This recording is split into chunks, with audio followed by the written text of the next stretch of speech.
the words, the Jan, the soul. The third line drops the Kamil altogether and gives us just the insan. Was it just the human all along? Do we no longer need the qualification of perfect? In any case, what does the human now do? Walks, and does so in the way of the soul, which is another meaning of Revan. That's how the human now walks, according to the flow, like the Ruhu Revan, and does so in the final line, step by measured step, following the yol, the road. This poem then goes on to a different point. So here we might pause and take a breath and shift to a more front door approach to our topic, which is the theme of the Insan-ı Kamil in Bektashi tradition, what it is and what it does. The idea of a human figure who is in some sense ideal or cosmic goes way back. Talked about in some form or other in early Sufism, in Neoplatonism, in Hinduism, Buddhism, and probably every mystical tradition. Among Sufis, the phrase al-insan al-kamil seems to have first developed into a concept with Ibn Arabi in his Fusus al-Hikam, which translated as the bezels or the seal of wisdom. The bezels in this work are the prophets, that is, the religiously special humans, listed in separate chapters from Adam to Muhammad. And it is the first bezel, that of Adam, in which Ibn Arabi introduces the Insan al-Kamil. The chapter begins like this. The real wanted to see the essences of its most beautiful names as they really operate, or, to put it another way, to see its essence in an all-inclusive being containing all of them and qualified by existence. Through this being, its mystery would be revealed to it, for the seeing of a thing, itself by itself, is not the same as its seeing itself in another, as it were in a mirror. So it manifests itself to itself in a form which is provided by the place in which it is seen. It would not appear thus without the existence of this place and its manifestation to itself in it. So we see that the real, Hak, or God, desires to see itself, its essence, in a way that encapsulates all its qualities. And this involves creating an object that would serve as a mirror in which it could see itself. And this entails a manifestation of itself in a form. And this requires it taking place, a mazhar, or locus of manifestation. So with this purpose, Hak created Adam as the first insan, but also the insan kamil, the perfect human. Perfect in that it contains all of the qualities of the real, synthesizing them as a microcosm. This is a cosmic understanding of the Insan al-Kamil, one close to divine, because the perfect human is here an image of the real, yet one that probably relates, like the first human Adam, to all humans. It is like the divine essence within the created human, the subtle body, the soul, and it is an image to be seen, or in other words, a reality to be known. These ideas of Ibn Arabi were picked up and developed by later Sufi metaphysicians and came to be a central focus of the 14th, 15th century writer Abdul Karim al-Jili, whose most famous work is in fact titled Al-Insan al-Kamil.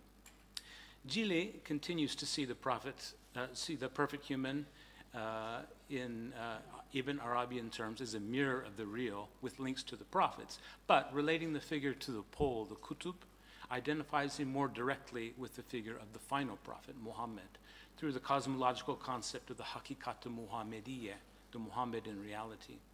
Muhammad here takes on a cosmological role, not unlike that which Ali took in Shi'i-type mysticism, as with Alevism and Bektaşism.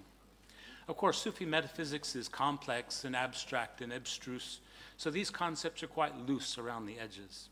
In fact, Fitzroy Morrissey, in a recent book on this topic, identifies in the Ibn Arabi Jili tradition 3 different understandings of the identity of the Insan al-Kamil. It could refer to all humans as perfect, at least potentially, the perfect humans as all of the prophets and or the saints, or the perfect human as Muhammad. So if there can be this kind of diversity of conceptions within the Sunni Sufi metaphysical prose tradition, we might then also expect to find a range of ways of thinking about the perfect human within the Bektashi tradition, which spans the centuries from the time of Jili till today, stretches from the Middle East through Anatolia to the Balkans, and whose ideas are not restricted to prose writing. When we look at this tradition, we can in fact identify various types of perfect humans and ways of conceptualizing them. So let's look at some of the ideal figure types, regardless of whether they carry the label İnsan-ı Kamil. First, we can say there are legendary ideal humans. Legendary in the sense that they are historical figures, but they have in Bektashi discourse taken on divine features and cosmological roles as they personify what it means to be perfect.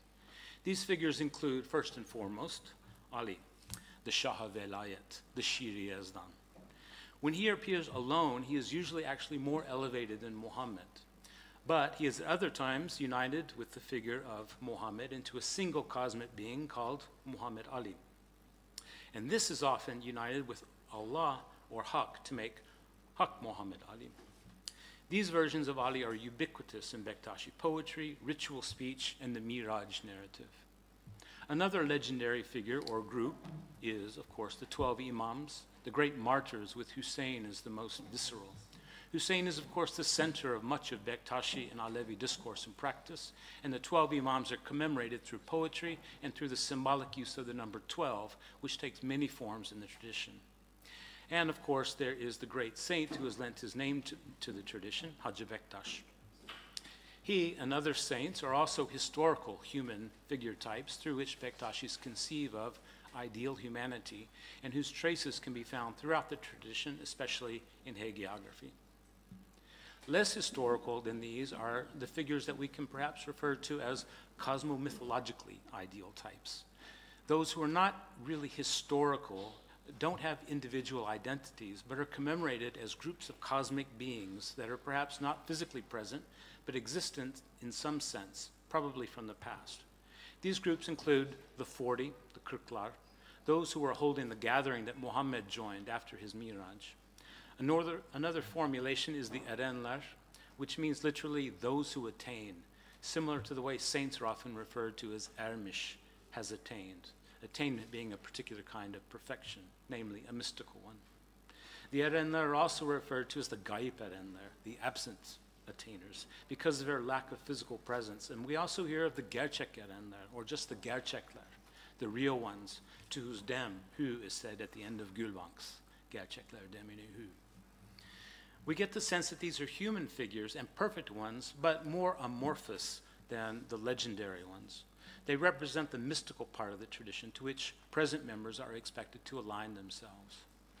We can find another ideal human type in the present members themselves, actual living people who are affiliated with the Bektashi order, since when they interact in dialogue, they actually address each other as Erenler. To explain their relationship to the Gayip or absent Erenler, we can consider them Hazır or present Erenler. We'll come back to this type of perfect human in a moment. Finally, we can find in Bektashi tradition the Ibn Arabian type of cosmic İnsan-ı Kamil, the human as an embodiment of God, the real, the universe as a microcosm. This type of perfect human is actually not mentioned in Bektashi poetry as much as we might expect. We see it, however, as a frequent theme in Bektashi art. A common example is the calligraphic human face, in which, in this example, is inscribed the cosmic trinity of Allah, Muhammad, and Ali, with Ali being here. These conceptions are sometimes extended to the entire human body, where they might include Hassan and Hussein and Adam and other cosmological names, backgrounded with images of the creation of the world, which interestingly often rests upon a fish, along with symbolic signs of the dangers of the nefs, the bodily ego with its bodily desires. The most elaborate of these İnsan-ı Kamil paintings leave behind the boundaries of Arabic letters altogether and actually draw human figures, but include extensive text within them that explains the cosmological details of the human as microcosm reality, such as the inclusion of zodiac signs. The text in the right-hand medallion of this one, Burge translates, "Now come, O ye seeker for the divine love. There is no doubt but that the holy body of the Gnostic in God and of the perfect man is the most great copy." The original of this image is most likely this painting, housed in the Hacı Bektaş Asitane, which is, of course, now a museum. It's extremely detailed and exquisitely executed. Between the bows of its eyebrows, near what we can consider the third eye chakra, we might say, is the word mihrab, the focal point of worship, there in the human face.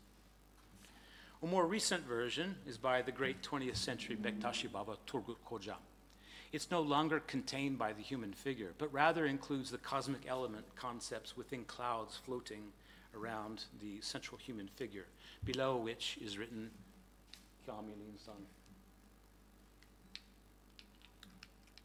My pointer's not working. Kamilin San, right below the human figure.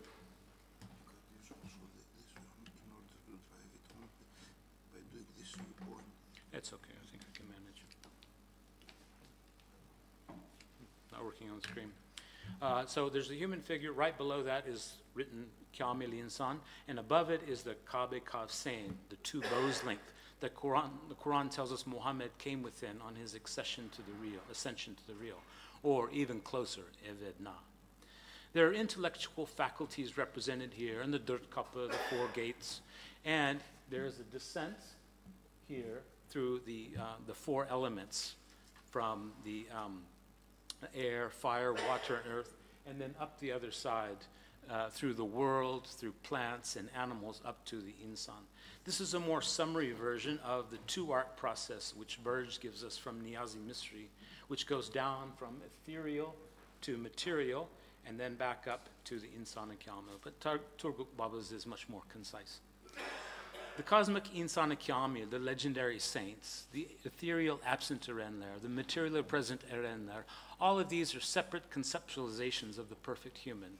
But of course, in this tradition, everything converges into synthesis. So they are all ultimately interrelated and can be considered aspects of the same reality.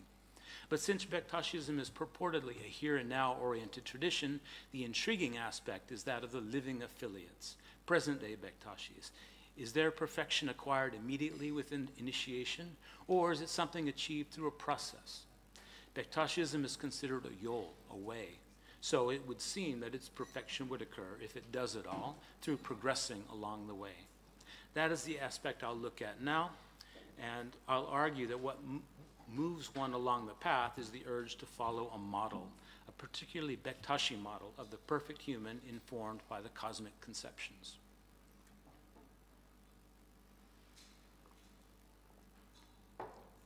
The cosmic figures are all admirable and lend themselves to veneration.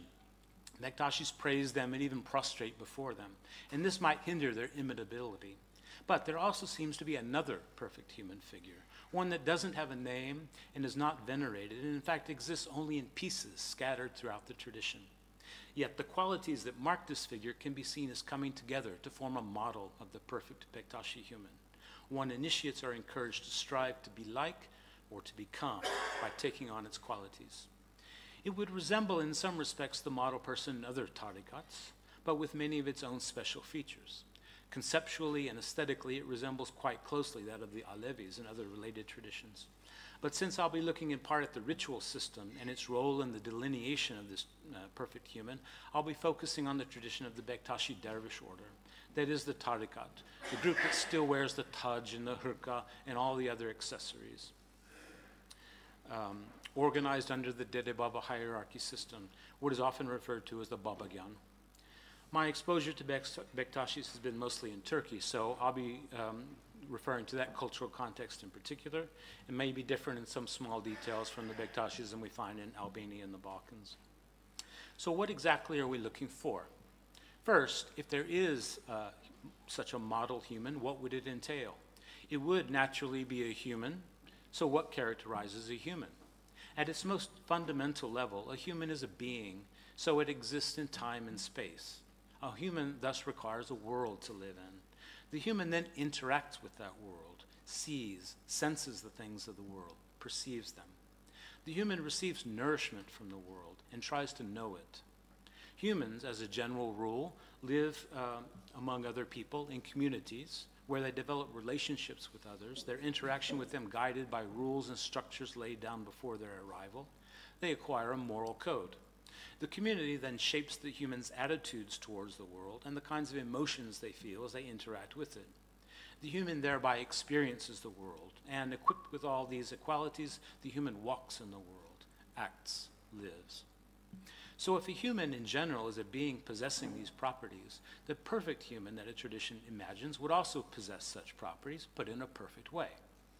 How have Bektashis formulated this model human? It's not so much how Bektashis have explicitly described their model, but how the tradition as it has developed has come to present the perfect human model to people who engage with the tradition. It does so in particular through poetry and through practice. So I'll be looking at the ways Bektashis versify or sing about the qualities of the perfect human, and also at the ways they try to put these ideas into practice, especially through ritual. A human exists in space and time, so is in need of a world. As Resmi Ali Baba says, Alem Ademsiz, Adem Alemsiz olmaz. So what kind of world have Bektashis constructed for the perfect human? How have they organized space and time to reflect their image of the perfect world? The Alem-i Kamil, we might say. The best representation of such a world is probably the ritual world of the Meydan, the space arranged for the main Bektashi ritual. The use of the term Meydan is interesting. Meydan in everyday Turkish is usually associated with the public square, but as the Bektashi ritual space is decidedly not public. It's not open but purposefully closed. So there, closed to the outside world, the admitted humans can interact with the world specifically designed to reflect Bektashi ideals and act out the qualities of the perfect human. The Meydan is thus a microcosm, a simulacrum of the imagined real world, and the ritual insan is the this-worldly simulacrum of the ideal agent in the real world. The special status of the Meydan is made manifest upon entrance when initiates will prostrate and kiss the threshold, the eshik, before stepping over the threshold into the microcosmic space. The prototype for the Bektashi Meydan seems to have been the Meydan Evi in Hacı Bektaş. And many of the things we notice here, even in its museum form, we also find in other Meydans. We notice, for one, the pictures on the wall. It's very common to find pictures of past Bektashi saints or Babas to remind those present of the perfect humans of the past. The Meydan is thereby the Hall of Saints. We also notice the sheepskins, the post, that have been laid out as the seating places for those participating in the ritual. The posts are at the same time bear the names of certain great Bektashis of the past, Balım Sultan and Sarı Ismail and Abdal Musa and others. So that present Bektashis literally take the seats of the great ones. The post associated with Hacı Bektaş is, of course, occupied by the Baba leading the Meydan, marking the hierarchy of the social system, as well as providing a focal point for the ritual. Next to the Baba's post is a three-step wooden platform called the throne, the Takht of Muhammad. The Takht is often associated with Muhammad's sermon at Ghadir Hum, which is significant in that not only did it praise the Ahl Bayt and declare Ali as Mevla, but it also served as the context for the declaration of the Ikmal ad-Din, the perfection of religion. The steps are also linked to the Mi'raj, Muhammad's ascension, so its presence in the Meydan might suggest the intended ascension in the ritual realm of Meydan participants. More practically, the steps serve to support numerous candles, which are called shara, literally lamp.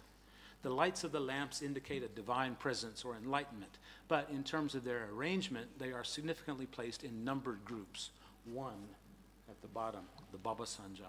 3, you can see on the top step, the Kanun Evliya. 4 on the sides, and of course the other 12 on the 3 steps, recalling various sets of cosmic ideals.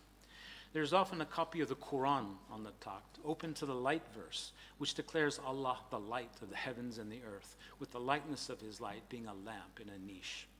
And this serves to link what is happening on the earthly ritual plane with the ultimate reality of the heavenly plane. Much of the Meydan ritual consists of the lighting of these lamps by a dervish while reciting terjüman formulas, which might be said to activate the connection between the two planes. With the Meydan in its ritual presenting to participants what they present, the rest of Bektashi discourse, especially Nefes poems, then step in to reiterate their significances, such as in this Nefes by the 20th century Bektashi Yusuf Fahir Baba, beginning Şah-ı-Mali Abaya.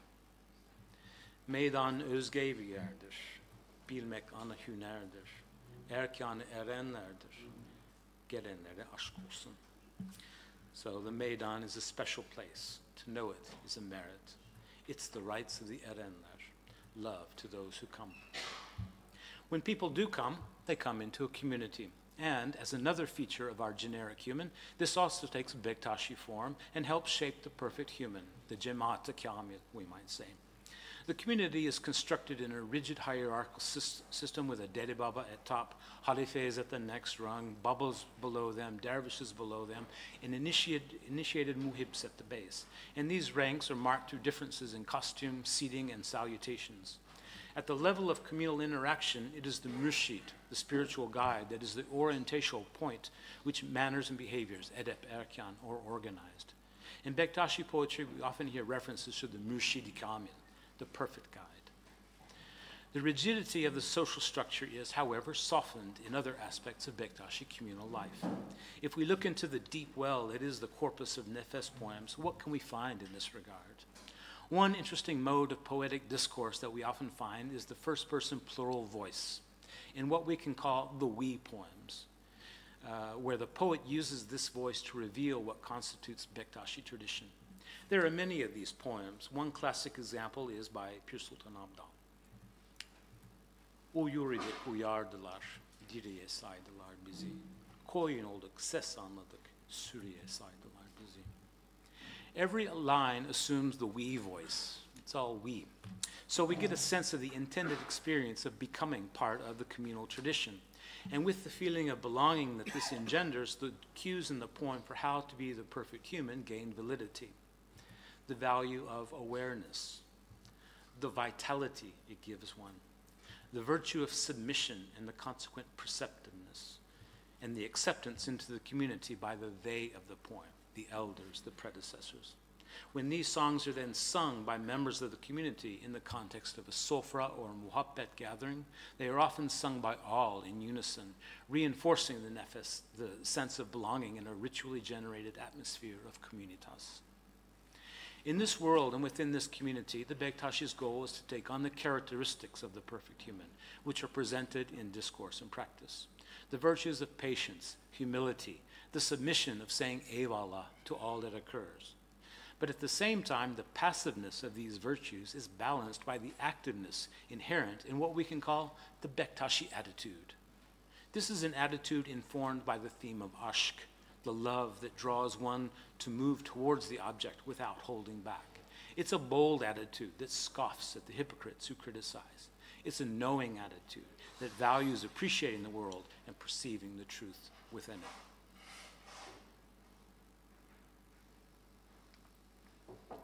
The ashkir is the aggregative approach, which tries to bring together everything.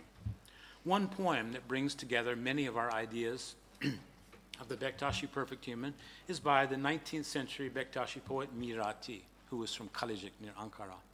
His name, by the way, is from the word mirat, meaning mirror. The poem goes, Amena söyledik, hem ikrar ettik, erenler bezmine laşekçesine, bağ marifette yetişip bittik, boy aldık her gülden çiçekçesine. We poems in the communal voice saying who we are. Even the Arabic word amena has we in it, we believed. And it's in the affirmative mood. We don't just believe, we say we believe. Ikrar is in fact a technical term in Bektashi ritual for receiving initiation. What have we committed ourselves to? The tradition of the erenler, those who attain. And of course, it's not their mektep, it's their bezm. We've joined their feast, and we entered without doubt, the bold, self-assured attitude, just like the erenler. Now we're in the garden of knowledge, and it is there that we have reached perfection. In that beautiful garden are roses of knowing, and these we have smelled, perceived, taken in. The perfect human engages with the world sensorially and takes nourishment from it. The poem goes on. Söylesem kelamım gelmez takrire. Nutku derunumuz sığmaz tefsire. İkrar verdik, iman ettik bir pire. Evlade eriz gerçekçesine. So what I know I could tell, but it's elusive, it's obscure, and it can't be stated outright. Our kind of speech is the inner kind, and it's so vast that it can't be contained in explanation. We've committed ourselves to appear, to a murshid, one of the requirements of the way, and we have done so communally And here the affirmation is clearly that of initiation. And we've become the human. Here it's a bit difficult to avoid the masculine terminology, but I think it's pretty clear that it's referring not to just the male, but to all humans, because the human is as though the real, which is beyond gender. Goes on. Gel gönül arifol hattini bilsen, semidir, basirdir, etme şekküman. El hakku esharu mine şemsolan, sofi inat eder eşekçesine. So, telling the heart to be wise, which is, if you notice, is the combination of ashk and akal. Semi and basir, those are qualities of hak, part of the 99 names of God, and thus also the qualities of the insan kamil. So like the model human, we too should hear and see, that is, perceive the reality. And this is done affirmatively, without doubt or suspicion. This Arabic phrase is a praise of hak, but the very saying of the sentence implies hak is something that might actually not be always apparent. So we should see it. And this brings in the Sufi, or Sofu, the antagonist of the tale. So bound by the superficial rules, he can't see the truth beyond them and resists like a donkey, and accuses us for not being bound. The Sofi, the other, in contrast to the we of the poem, who aren't afraid, don't resist, and see it clearly. And the final verse, Mirati sözlerin gizli muamma, ulul ebsar olanları hüveda, elsiziz, belsiziz, dilsiz ama gezeriz alemde erkekçesine. So the poet, Mirati, or the mirror, addresses himself, but says his own words are obscure. Does he himself not understand, or is he emphasizing the value of concealing the truth in mystery? A return to the value of perception, and by now it should be clear that the people of perception and the we of the poem are one and the same. The moral code of being the master of your hand, your loins, and your tongue, we have become that. And like that, in that world, we walk, and that is the way of the human. Mirati in this poem is not literally encouraging the audience to take on the qualities of the perfect human. He's saying his own community has already done it. But when the audience, aspiring to be part of that community, hear it, they must at least be a bit inspired to take on those qualities themselves. I'm not suggesting here that everybody who engages with this tradition will or even can become perfected. Bektashis don't either. In fact, they often warn of the difficulty of completing the way, which is sharper than a sword, a shirt of fire, a chickpea of iron. But this is what the tradition has come to present as the model for how to become the perfect human, the real, as if in a mirror. Thank you.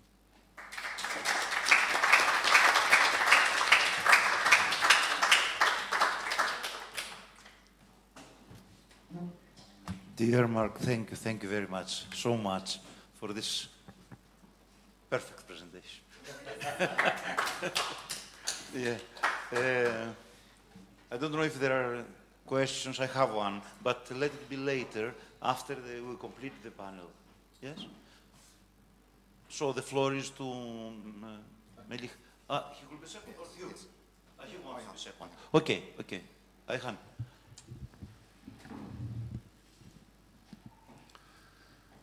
Evet, konuşmamı Türkçe yapacağım. Hepinizi sevgiyle selamlıyorum. Bu organizasyonda bizleri bir araya getiren değerli insanlara şükranlarımız vardır. Ama bu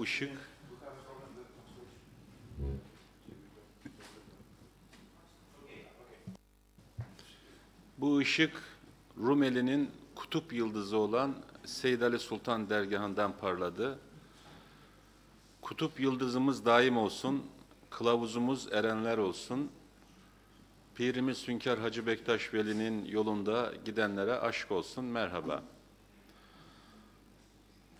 İnsana kamil, mürşit, pir, dede, baba, bunlar çok geçiyor, kullanılıyor. Alevi Bektaşi öğretisinin olmazsa olmazları. Baba sultanlar, doğa, çevre, kutsallık. Alevi Bektaşi öğretisinin yolunun özünde insan var ve insanı kamile ulaşmak en büyük hedef ve erdem. Ama sıradan bir insan nasıl insanı kamil olabilir? Nasıl erdemli, toplumun örnek aldığı, örnek bir Alevi Bektaşi olabilir?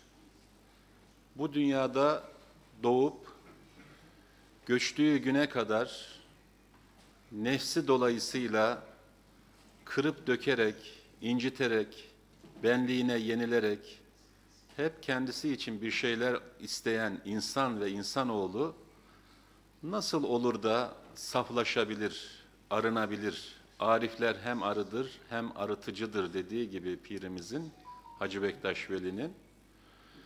Buna nasıl ulaşılabilir? Yüzyıllar boyunca bu öğreti ocaklarda, tekkelerde, dergahlarda dilden dile, gönülden gönüle, kuşaktan kuşağa bilge insanların yine in tekkes from our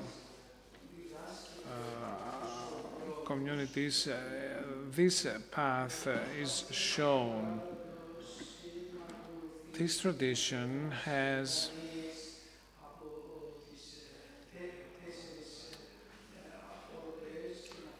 is about going through four doors and trying to reach God.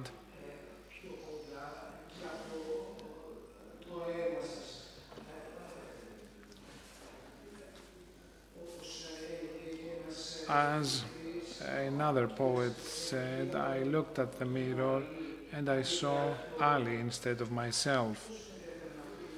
Now, how this tradition was passed on from generation to generation, this became possible through gatherings, through gems.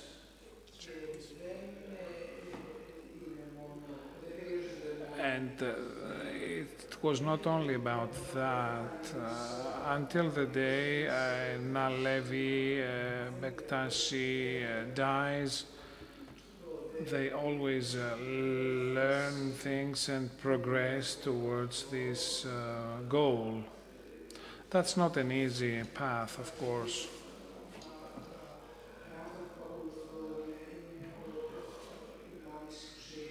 Of course, Imam Hussein in Kavala is one of those examples with references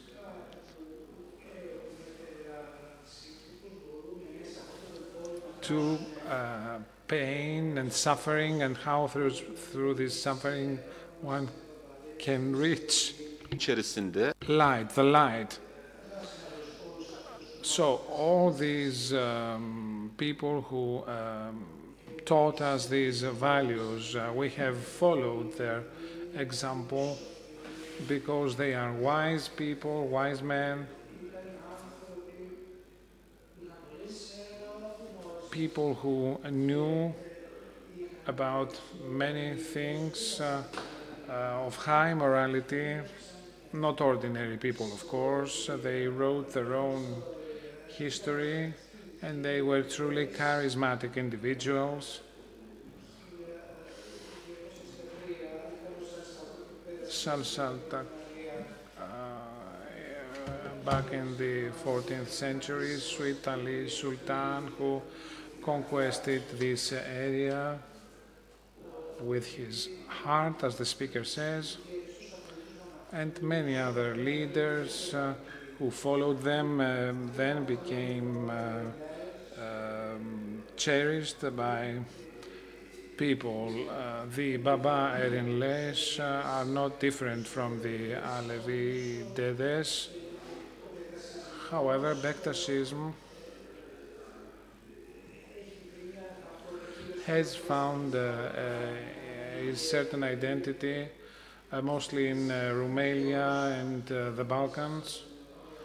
It is a path through Alevism with the Babas and Dedes, always smiling,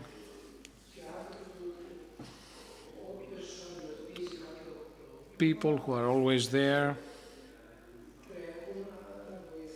to help others. These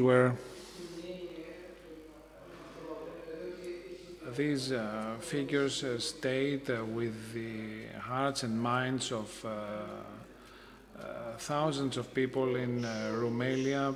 These were individuals that were always willing to help others. They were there to help you resolve your problems. They were always positive and shared their positive views with others. They were always speaking in a very mild way.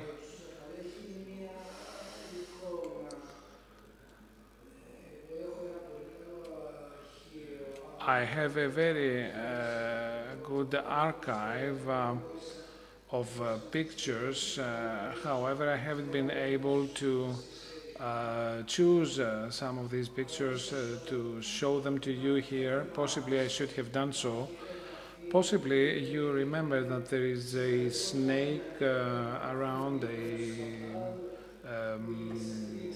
tree, and with Karis Abdal standing opposite to that tree. This is the Dar.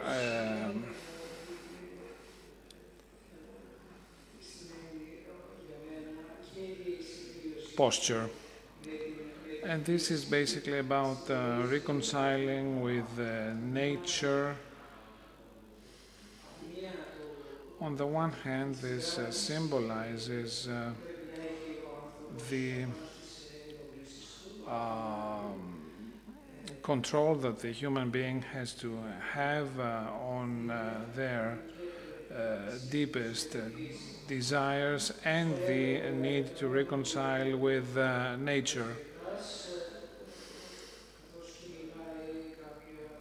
While Haji Bektash is chasing some animals, he would sweat and say that he was really tired. These were the people that became role models for many others. Haji Bektash became one of those models for several holy men.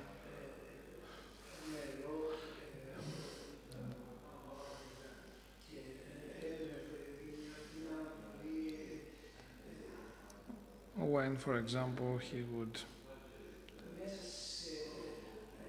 draw water from a well to clean the courtyard of a house, and he also managed to light a fire that is still burning in the depths of Anatolia. Abdal Musa from one village to the other, and life now with no water, with no trees, you have nothing, absolutely nothing.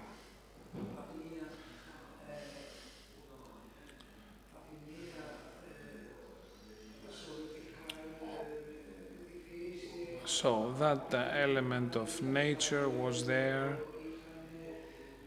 while they also had the knowledge required to create communities and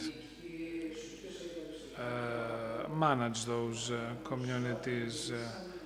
Abdal Musa, for example, created oases in difficult conditions. They brought animal husbandry and agriculture to support those communities. Babalar and Dedes, as we call them, as main protagonists, main characters, while at the same time they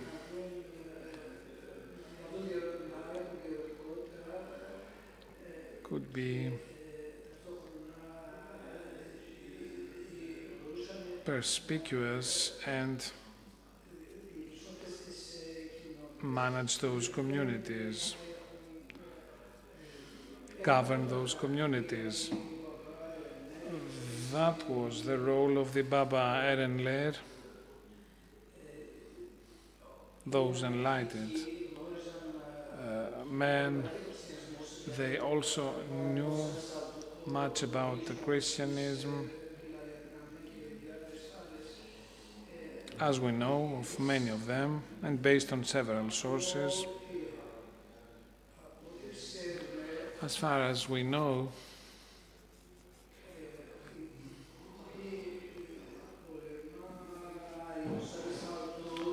Saraswatuk struggles to save the princess.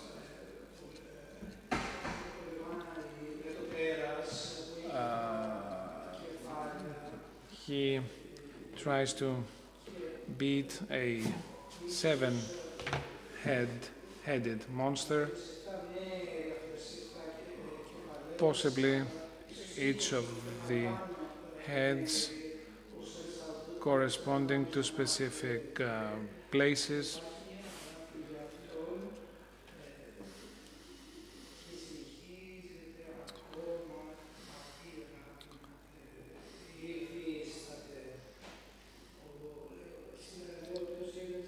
Now, Sayyid Ali Sultan has contributed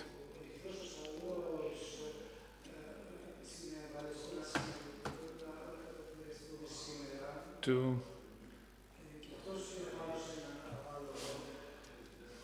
this.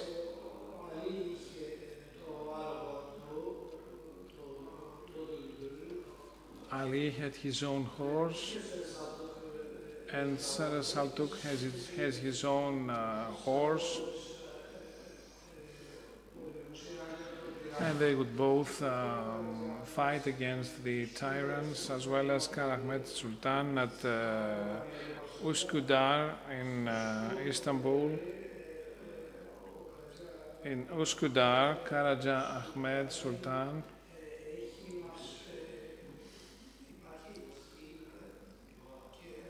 there is a mausoleum for his horse as well, because he was this horse was his closest friend.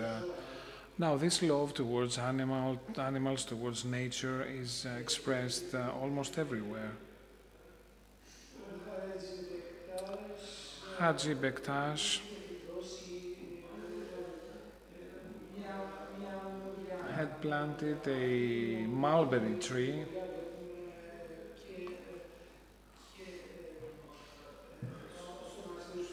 This mulberry tree is present across several shrines.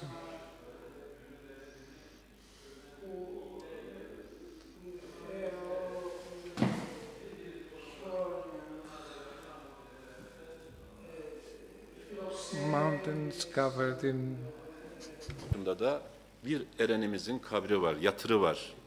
Snow hosted many of those holy men, and on those peaks you also have mausoleums for those holy men. Now, all these mausoleums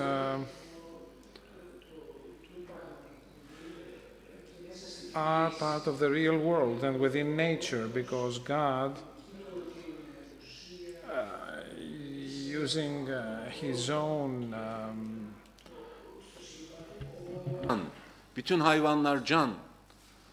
Kızılderili Seyyid Ali Sultan dergahının çevresinde his own matter to create the whole world, animals, nature.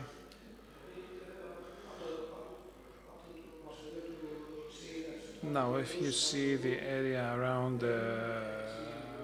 those mausoleums, there was no hunting of deers, for example, no hunting of animals.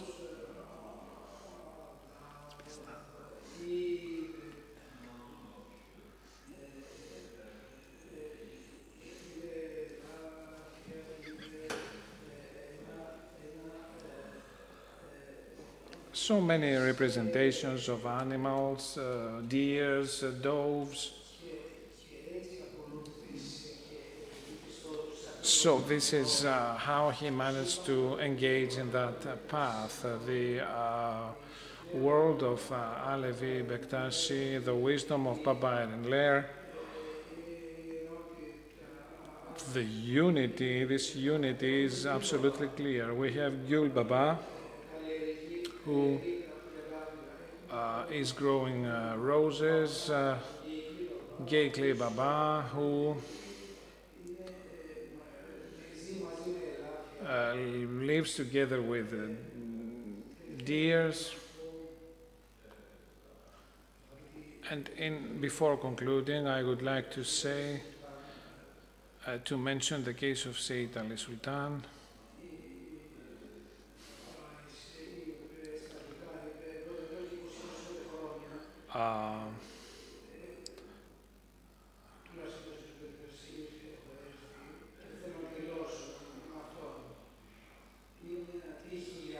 So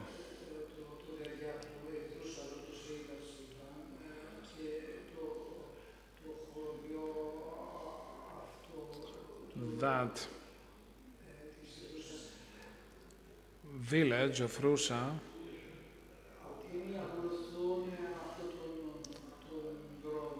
on the one hand, they engage in that path of solidarity and follow those practices with respect towards nature, together with Christians and Greeks, without insulting or hurting anybody. Now, every time this place is absolutely clean. Every year in the spring, there are cleaning actions undertaken around there. It is as if these people were still alive, although in mausoleums, lying in mausoleums. So food is distributed there because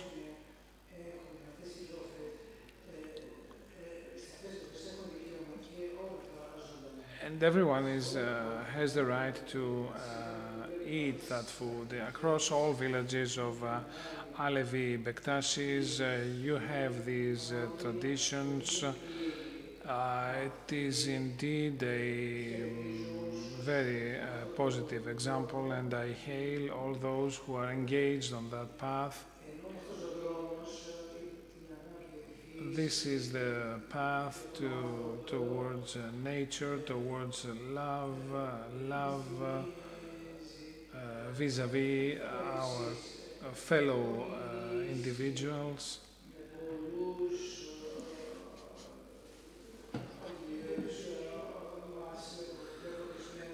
I have spoken with several Baba Eren Lair,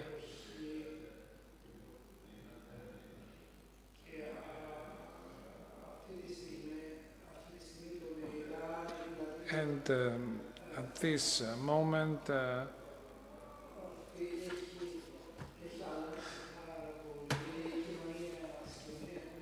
society has now changed considerably, dramatically.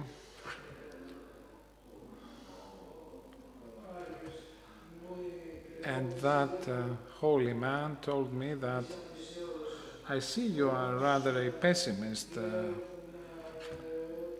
individual. Now, from that, based on our experience from that village, we see that all people have bir Baba Erenler vardı, kapısını çaldığımız. now become a new Baba Sultan. Benzeyelim. Gönlünüz var olsun Seyyid Ali Sultan. So people are now similar to those holy men. Thank you for your attention.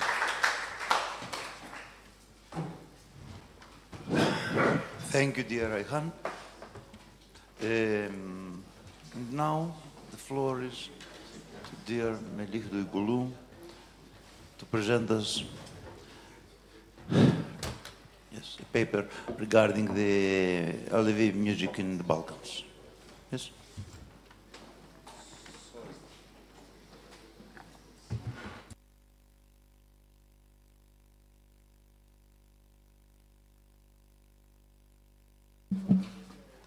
Teşekkür ederim. No, you are not projecting. No problem. No problem. I know. Değerli konuklar,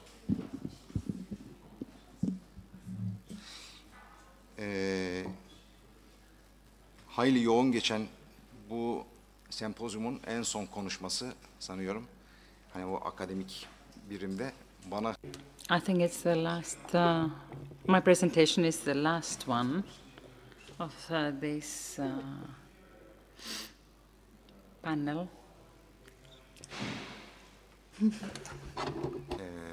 Ve fakat bu Bektaşiliğin biz adını koymuş olsak da gerçekten bunun Bektaşilikle nasıl bir bağlantılısı olduğunu iyi değerlendirmek lazım. O yüzden müziğini anlayabilmek için aslında grubun kendisiyle ilgili de ufak tefek bir şeyler söylemek isterim müsaadenizle.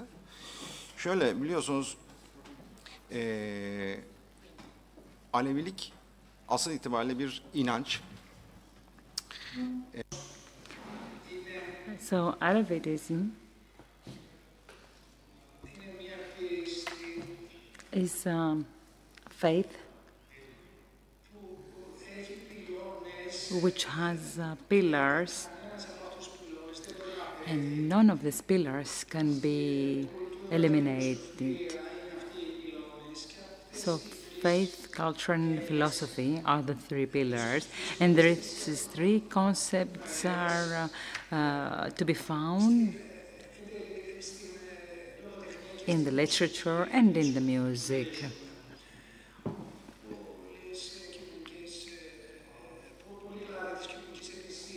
Many branches of sociology, anthropology, etc. study all these pillars, all this mystic symbolism are around literature. So it's an oral culture. This culture can be better understood when we talk in literature. So when we talk about Alevitism and Bektaşism, we need to understand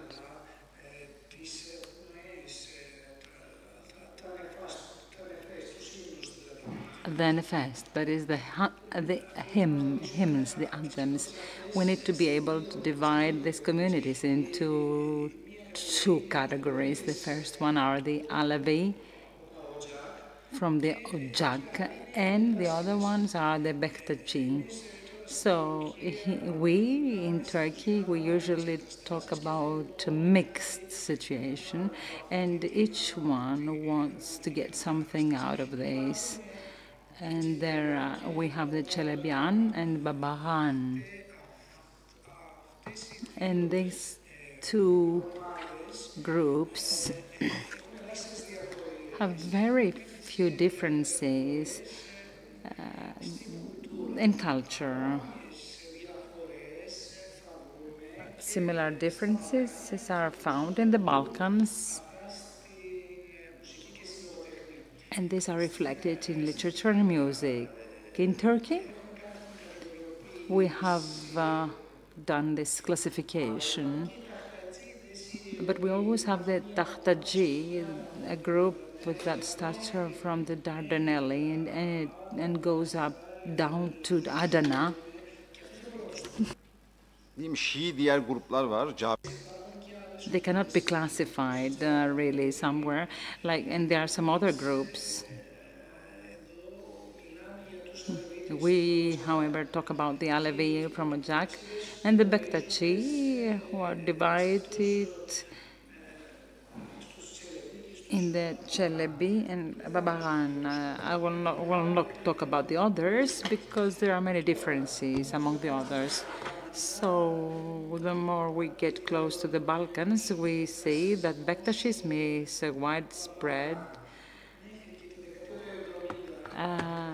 So until the 70s or 80s,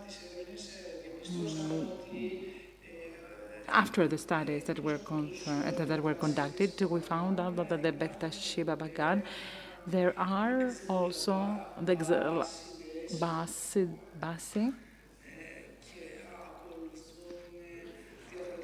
who follow different derkan, but there is rituals, and we see that the focus on the rituals shifts.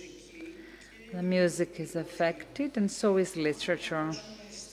So in Thrace, we see that there are communities like that the Betrini who resemble with the Babagan.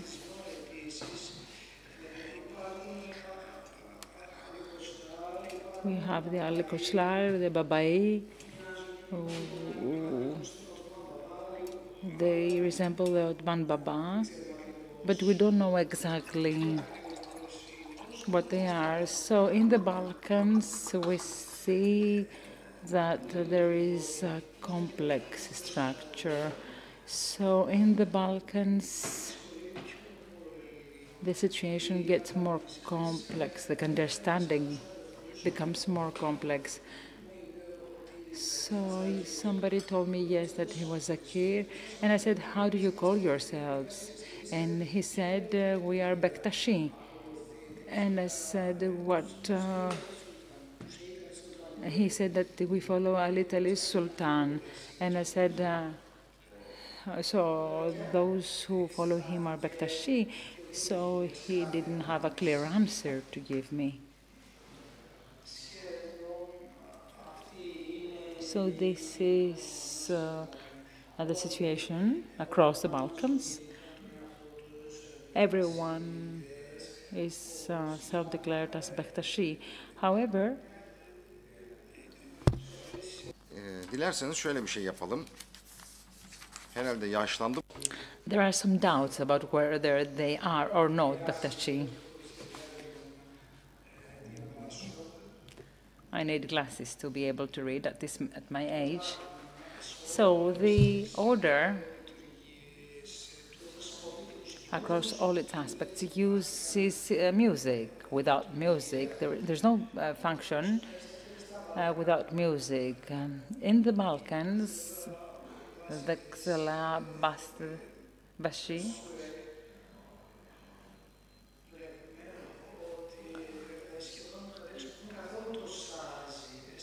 do not use at all the saz as a musical instrument, but in Asia Minor and in Anatolia, the use of the shaj, this musical instrument, is very widespread. And closer to the Balkans, we hear that it used to exist, but no evidence is found. So in music, what is important is not really the shaz, but the voice that is to get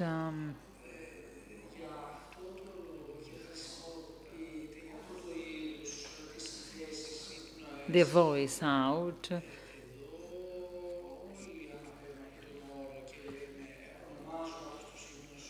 So in Anatolia, it's not really common Birey olarak söyledikleri de var ama to take the breath out, that is, so they chant collectively. The community chants these breaths. And many times it's a polyphonic music.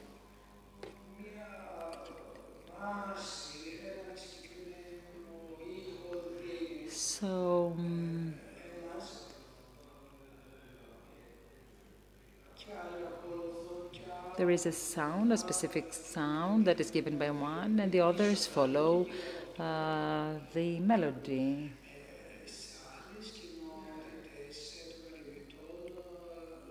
In other Alevi communities, this doesn't exist. How come?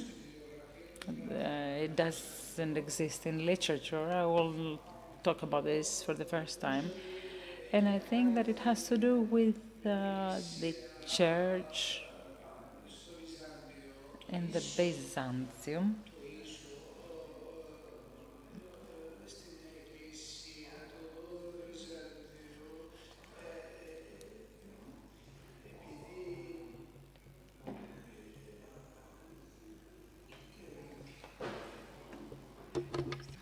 Şimdi Bizans kilisesinde bu tek sesli olması hadisesi, dualist olmasına rağmen çok ısrarla sürdürülen bir gelenek.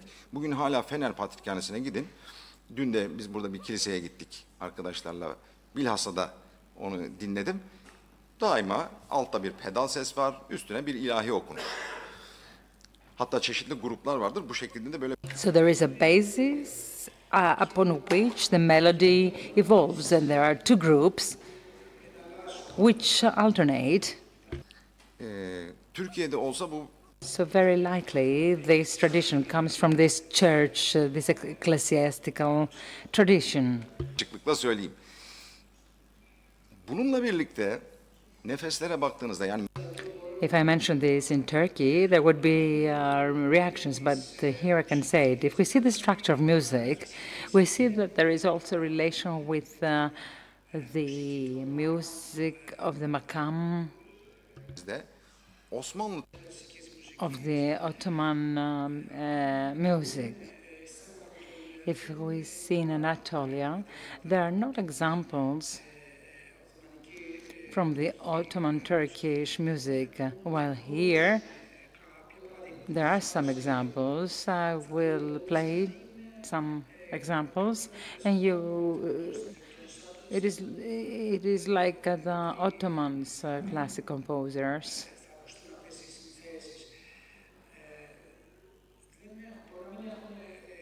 They sound like them. So tamamen farklı.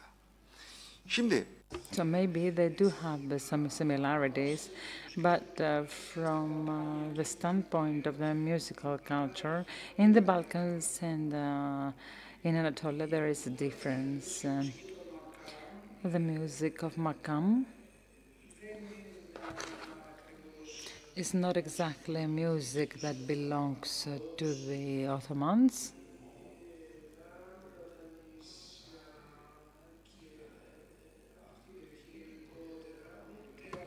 So Greece and this area in general do not really resemble with Turkey or some other part around Greece.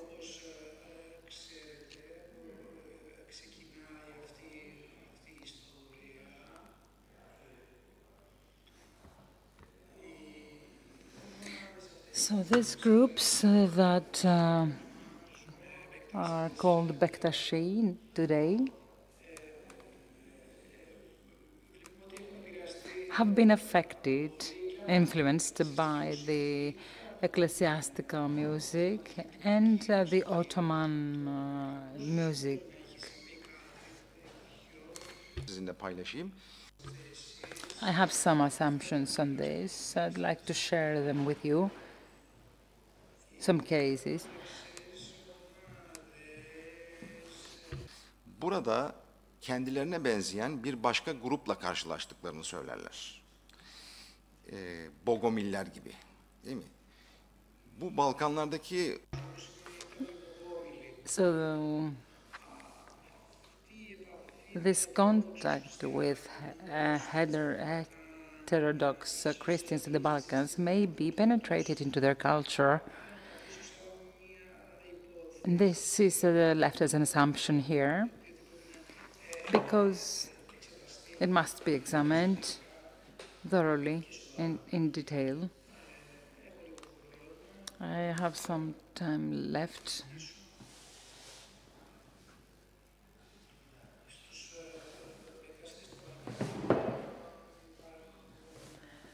among the Bektashi in the Balkans, there are many identities and many types.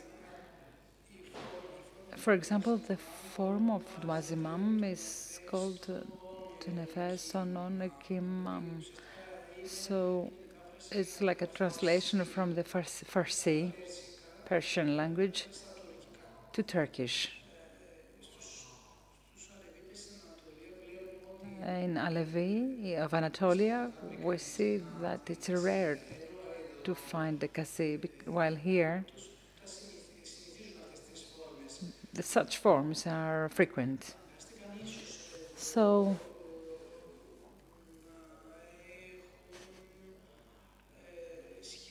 maybe they were obliged to have close contacts to the Shinites. Before I spoke about the relation with the Christians from another religion, heterodox, and they adopted the forms Nat and Kasidem.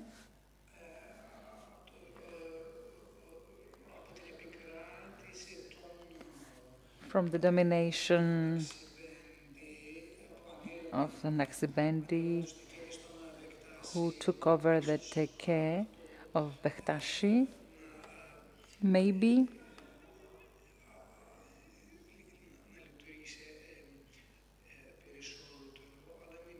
okay, this is an assumption. Okay, I'll just present some examples and I will conclude with this.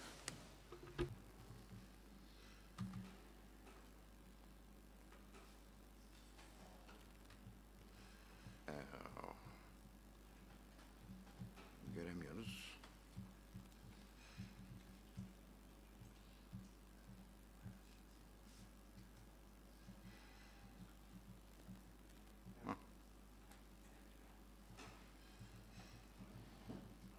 Ama böyle kırık kırık, ilginç. Peki gösterebildiklerimizi gösterelim bari. Ne yapalım?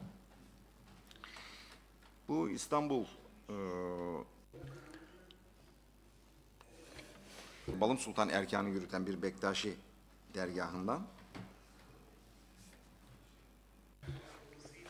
So you will see the Balım Sultan. Like here we see the dance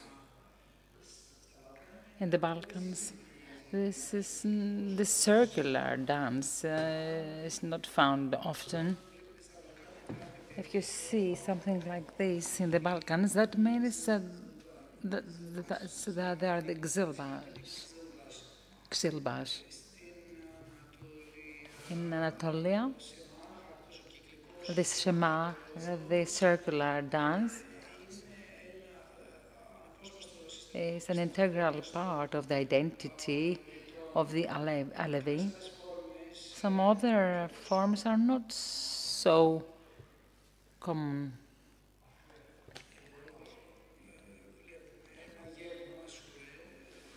This is meal, shure, at the end of the Muharrem. You see the Baba, you see the dervish here. This group do their fulfill their functions regularly. This is a group that is an exception.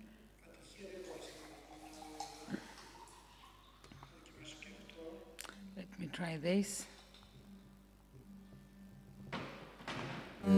Senden medet, Sultanım Ali, dertlinin derdine, dermanım Ali, dertlinin derdine, dermanım Ali.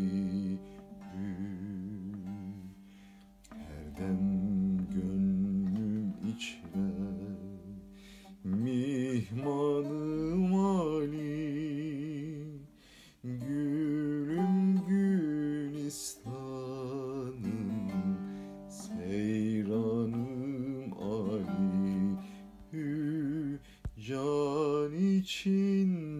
canım, cananım ayrı.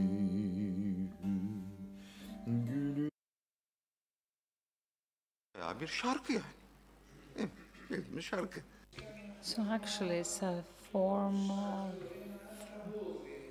it's like a song. This makam, this navet, this is exactly the same melody and the same sound. You can listen to it in the patriarchate in Fanari.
This was from the Bektaşilk Creed. When it comes to breaths, the verses do not have to be only in Turkish, but they can be in Albanian, in Greek also.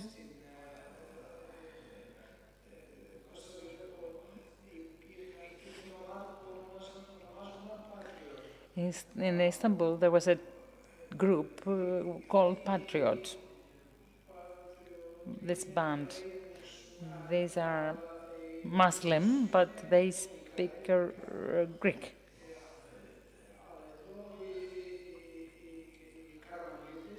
But the Karamali are Christians, but they speak Turkish. So this group, this band of patriots are divided in a Sunnite and Bektashi patriot. There is also a third category of the Roma, who speak Greek. This melody comes from Crete. It was recorded and in Istanbul. The patriot groups sing similar melodies. Thank you very much for your patience. Dear Melih, thank you so much for interesting presentation. Thank you so much.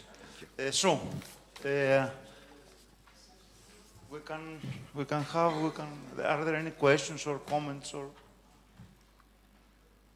someone who wants to say something? Okay, let me ask. No. I want to ask Mark. It might be also a private conversation because we discussed these things for more than 10 years now, 20, something like that. But yeah, if a human being become perfect, is not human being anymore. So, taking this, if this is, it arrives to Hakikat, yes, isn't it? So there's no perfect human. Let me complete. What's the difference between perfection and completion, to be completed? Is there? No, it's the same. Yeah. Okay. That's my. Yeah. Of course, it's very, very complex topic, and it depends on who is explaining this. If it's Ibn Arabi, or it's Jili, or it's Bektashi Nefes, or a painting. But as I conceive of it, There's human, everyday human like we all are, and there is an ultimate reality. And between the two, there is this kind of range that we're trying to fill to approach that real as a whole. And so what we as humans have to do is to perfect ourselves or to complete ourselves in terms of completing our potential. We all have the potential to reach this. And so we should come to our highest potential, and there we will be the microcosm of the real. We will be the mirror of the real. So we have the potential now, all of us do, but different mystical traditions they present a way for their followers to reach that full potential.